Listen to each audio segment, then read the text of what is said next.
ఈరోజు నగరి ప్రజలందరికీ చాలా సంతోషకరమైన ఒక పండుగ వాతావరణాన్ని అనుకూలంగా దేవుడు ఇచ్చిన రోజు కాబట్టి ఈ ఒక ఆనందాన్ని అందరూ ప్రజలు నగిరి ప్రజలు అందరితో మేము కూడా పంచుకుంటున్నాం.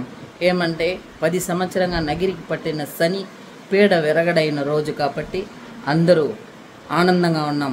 ఈ శని ఎప్పుడు వైఎస్ఆర్ పార్టీకి రోజు అడుగు పెట్టిందో అప్పుడే పార్టీకి కూడా శని పట్టిందని చాలా బాధ మాకు.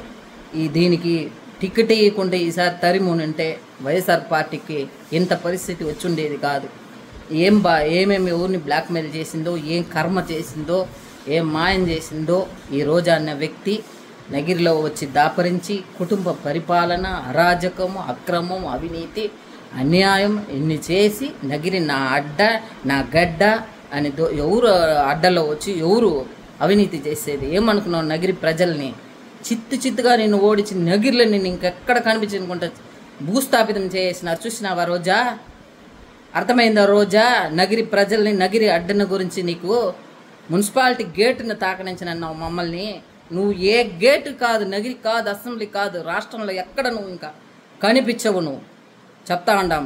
నువ్వు జాగ్రత్తగా ఇంక మీట నోరు పెట్టుకొని నీ గుడిలే కాదు నువ్వు సామియారుగా కూడా పోయేదానికి నువ్వు ఒక అర్హత లేని ఆడ జన్మం. నువ్వు ఏమనుకోను నగిరిని నాశనం చేసినావు. దేవుడున్నాడు, మంచికి, న్యాయానికి, ధర్మానికి ఎప్పుడు దేవుడు, ప్రజలు ఎప్పుడు అండగా ఉంటారు. నిన్ను నగిరిని ఉంచి భూస్థాపితం చేసేదానికి కంకణం కట్టుకున్నారు ప్రజలు. అది జరిగింది.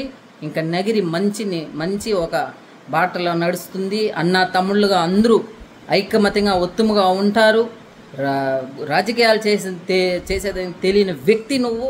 అందరిని విరోధాలు చేసి ఎవరితో మాట్లాడకూడదు, ఎవరు పోకూడదు, ఎవరు రాకూడదు అన్న ఒక కర్మమైన ఆడదాన్ని తెచ్చి నగిరిలో పెట్టుకొని మేము ఎంతో తప్పు చేసినామని ఎప్పుడో మేమందరూ తెలుసుకున్నాము. అందుకే నేను తరిమి కొట్టాలని కంకణం కట్టుకొని నేను ఈరోజు భూస్థాపితం చేసినాము. రోజా, అర్థమైందా రోజా? పోయిరా, బాయ్ రోజా, బాయ్, పో ఎక్కడక్కడ పో, షూటింగ్లో ఎక్కడ అడుక్కు తింటావో తినిపో రోజా. For more videos like this, subscribe Big TV channel.